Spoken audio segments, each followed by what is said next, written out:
भगवान ऐसी पत्नी सबको दे। सुबह का वक्त था। मैं ऑफिस के लिए लेट हो रहा था। अक्सर मैं सुबह जल्दी तैयार हो जाता हूँ, पर कल शाम ऑफिस का काम बहुत था, इसलिए देर रात तक जागना पड़ा। जागने की वजह से सुबह लेट उठा, इसलिए ऑफिस जाने में देरी होने लगी। मैंने बाथरूम में घुसते हुए पत्नी को आवाज़ लगाई कि वह मेरे कपड़े तैयार रखे। मैंने बाथरूम में ज़्यादा समय नहीं लगाया और जल्दी से नहाने के बाद बाहर आ गया। मैंने अपने बिस्तर पर देखा तो वहाँ कपड़े नहीं थे। मैंने गुस्से के स्वर में फिर से पत्नी को आवाज़ लगाई। शायद वह किचन में थी, मेरे लिए खाना तैयार कर रही होगी, इसलिए उसको मेरी आवाज़ सुनाई नहीं पड़ी, या फिर कुकर की तेज़ सीटी में मेरी आवाज़ दब गई होगी।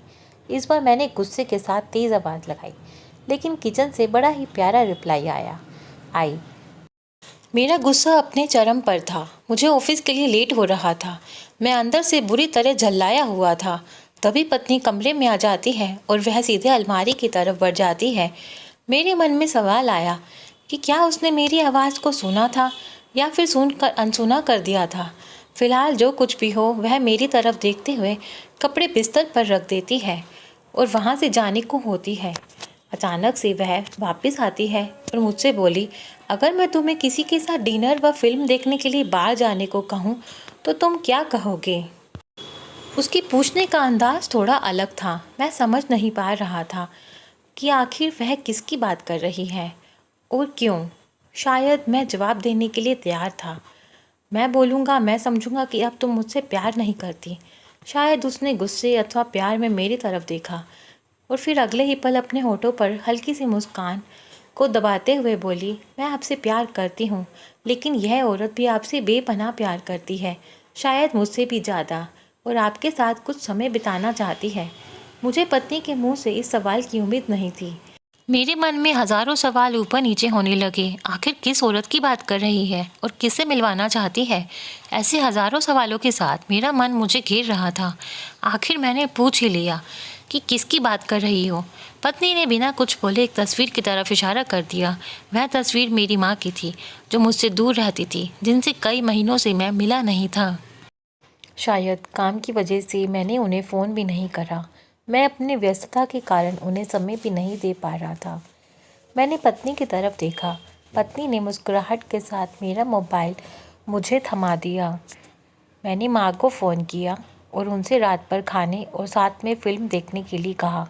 माँ मेरी आवाज़ सुनकर खामोश हो गई। शायद करुण स्वर था। तुम ठीक तो हो ना? तुम दोनों के बीच कोई परेशानी तो नहीं? माँ ने पूछा। उनके लिए मेरा एक सा एक फ़ोन करना शायद किसी परेशानी का संकेत था।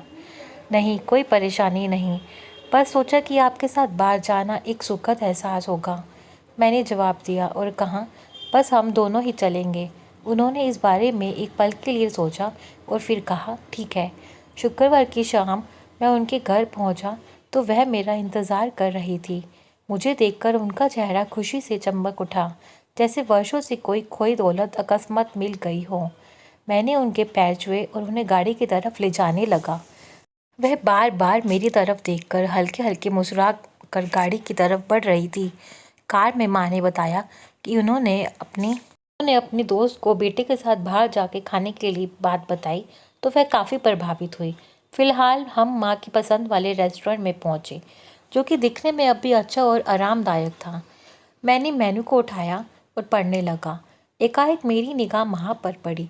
वह मुझे अभी भी देख रही थी, लेकिन इस बार वह मुस्कान गायब थी। वह केवल उदास दिख रही थी। मैंने मेनू को साइड पर रखा। मैंने माँ से खाने के लिए पूछा। उन्होंने मेनू की तरफ इशारा करके मुझसे कहा, तुझे याद है जब तू छोटा था तो हमारे साथ बाहर खाने आता था? मैं भी तेरे लिए इसी तरह मेनू गौर से देखती थी, तेरे लिए अच्छा सा खाना ऑर्डर करती थी जो तुझको पसंद था। लेकिन अब वक्त बदल गया है, महंगाई भी बहुत हो गई है। तू शायद मेनू में कुछ नया देख रहा हो। माँ का जवाब सुनकर मेरी आंखों से आंसू निकलने लगे, लेकिन मैंने खुद को संभाला और कहा, माँ इस बार मैं आपके लिए मेनू पढ़ना चाहता हूँ। इसके बाद मैंने एक बढ़िया सी डिश माँ के लिए ऑर्डर करी। खाने के समय माँ ने बचपन से लेकर अब तक के कई किस्से सुनाए। मुझे ऐसा लग रहा था मानो मैं वापस बचपन में आ गया हूँ। मुझे उस समय इतनी खुशी हो रही थी मानो सारी कायनात इसके आगे फीकी हो। बातों ही बातों में समय का पता ही नहीं चला। मैं माँ के साथ थोड़ा और वक्त बिताना चाहता था, लेकिन अंधेरा हो चुका था और माँ को उनके घर छोड़ मुझे अब वापस अपने घर भी जाना था। इन शब्दों का मतलब मुझे बाद में समझ में आया, लेकिन फ़िलहाल मैं माँ को लेकर उनके घर पहुँच गया। अब वक्त था माँ से विदाई लेने का। माँ ने एक उम्मीद के साथ मेरी तरफ देखा और कहा कि अगली बार मैं उन्हें बिल का पेमेंट करने दूँ तो वो मेरे साथ दोबारा डिनर के लिए आना चाहेंगी।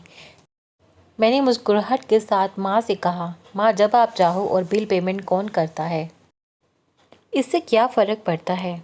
माँ ने मेरी तरफ देखा और मुस्कुराहट के साथ कहा कि फ़र्क पड़ता है और अगली बार बिल वो ही पे करेंगी। इसके बाद मैंने माँ से विदाई ली और अपने घर की तरफ चल दिया। घर पहुंचकर देखा तो पत्नी मेरा इंतज़ार कर रही थी। उसने पूछा, कैसा रहा आज का दिन? बहुत बढ़िया, जैसा सोचा था उससे कहीं ज़्यादा बढ़िया, मैंने जवाब दिया। इसके कुछ दिनों बाद अचानक मुझे माँ के देहांत की सूचना मिली। उन्हें दिल का दौरा पड़ा था। यह कितना अचानक था कि मैं कुछ समझ नहीं पा रहा था। मैंने माँ के लिए कुछ भी तो नहीं किया था। मैं वापस उनके साथ समय बिताना चाहता था, लेकिन अफसोस अपने व्यस्त समय की वजह से मैं माँ के लिए समय नहीं निकाल पाया। लेकिन अब पछताए होत क्या, जब माँ थी तब समय नहीं, और अब जब माँ नहीं है तो पछतावा और अफसोस। माँ की मौत के बाद मुझे एक लिफाफा मिला।